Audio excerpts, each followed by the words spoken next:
ज्ञान से ही अथवा ज्ञान स्वभावी आत्मा के ज्ञान से ही मोह का अभाव सहज रूप से होता है।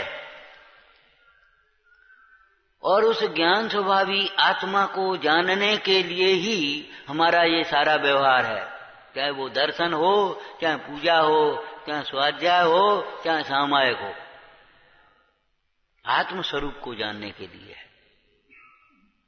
यदि आप ऐसे बैठ करके 6 माला फेर लो, चाहे 10 माला फेर लो, उस सामायिक से आपको लाभ नहीं होगा जब तक भेद ज्ञान का चिंतन नहीं करोगे, अपने आत्म स्वभाव का लक्ष्य नहीं करोगे, तब तक उस सामायिक से लाभ नहीं होगा।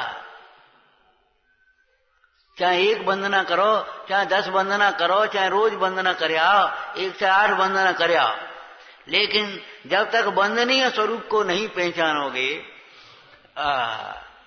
जिनकी आराधना करने से वह पर्वत वंदनी कहला रहा है व्यवहार न से, आराधना करिए वहां जाकर के, तभी तो वंदनी हुआ है पर्वत है। अब जिन्होंने आराधना की है वे वंदनी हो गए। अब जिसकी आराधना करके वे वंदनी हुए, उस स्वरूप की का लक्ष्य नहीं करोगे, नहीं, उन वंदना से भाई थोड़ा बहुत पुण्य हो जाए, लेकिन धर्म का प्रारंभ नहीं होगा, ध्यान रखना।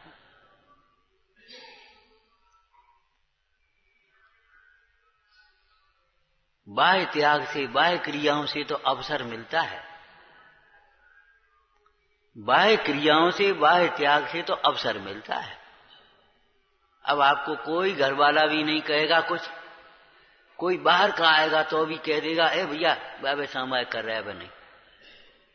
अब आपको अवसर मिलेगा, खूब चिंतन करो। अब दुष्चिंतन करो तो तुम्हारा दुर्भाग्य, ये तुम्हारा दोष है। वैसे बैठे होते तो चाहे कोई आ जाता, चाहे कोई बात करने लगता, चाहे कोई छेड़ देता, चाहे कोई विघ्न करता, लेकिन जब ऐसे बैठ गए तो आपको कोई नहीं विघ्न करता, सामायिक कर रहे। एक छोटा सा बच्चा जो जाकर के सीधा गोद में बैठ जाए, यहां भी आकर के, वो भी आकर के बाबा अभी सामायिक कर रहे,